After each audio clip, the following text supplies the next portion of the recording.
Good afternoon, Elizabeth. It's really nice to see you again. Hello, Adrian.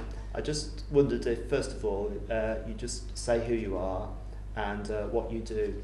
Well, I'm Elizabeth Baines and I'm a writer of prose fiction, short stories and a couple of novels and plays. And I also do a little bit of acting as well. Right. Have you been writing for a long time? I have, yes. Yeah.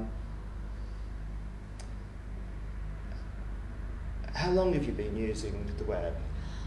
Well, actively, I did publish a magazine called Metropolitan, a short story magazine, and we did actually have a website for that, but it was a long time ago, and I think really such, literature was in its infancy on the web in those days, so we didn't have a proper domain name, and I'm not sure how many people actually looked at it, but I learned HTML, so I got into practice, but really actively I've been using the web since I started blogging almost 2 years ago. Right, so that's one of the main things you do on the web. You're an active literary blogger, yes, like myself actually. That's right, yes. And we blog each other, don't we? We do occasionally, yes.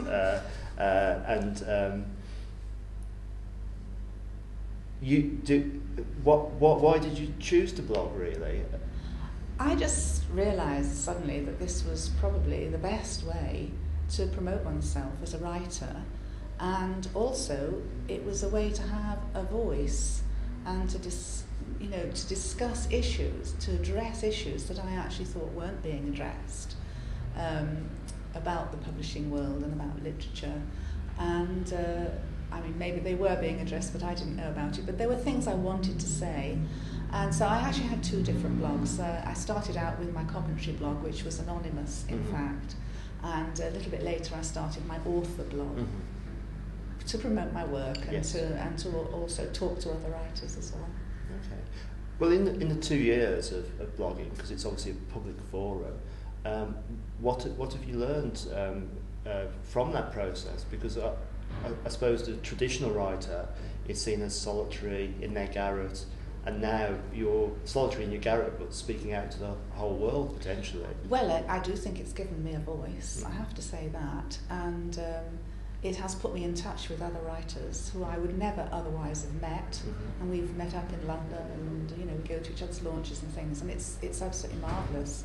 So it gives you a lot of confidence as a writer.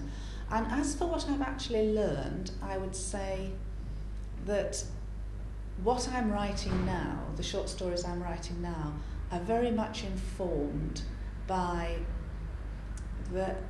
everything I've learned about anonymity and about marketing and the whole culture we live in now, which is sort of kind of based on fantasy, and blogs are an interesting aspect of that, because people talk to each other on a very real level, don't they? Quite a lot of books have been published that are actually blogs turned into books, and they're real life stuff.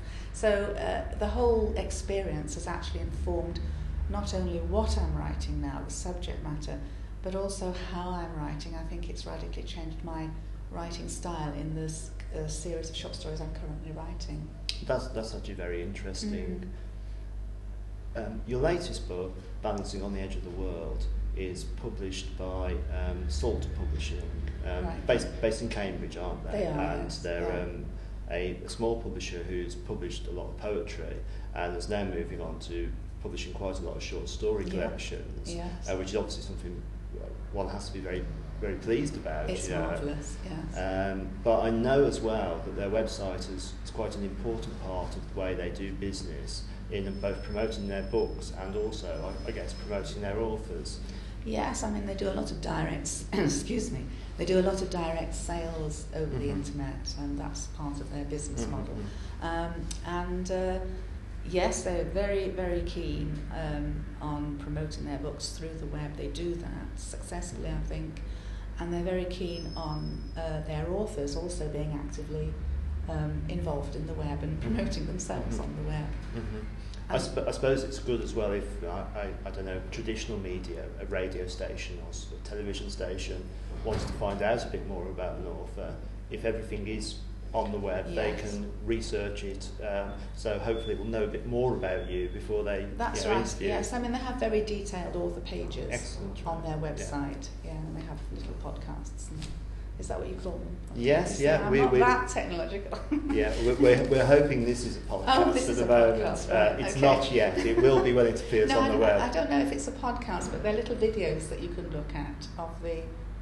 Yes, yeah. Yes, that's right. Yeah. Just a final question, really. Technology obviously changes all the time, but I think digital technology is not going to go away. Do you think over the next few years that your own kind of writing and practice and your work as a writer is going to continue to be connected to the digital world? Well, I can't see how it can't be actually, because I think that's just the way things are now and the way things are going. I suppose unless I have a nuclear war or something. Yeah. I don't know. Okay, thank you very much. Thanks, Adrian.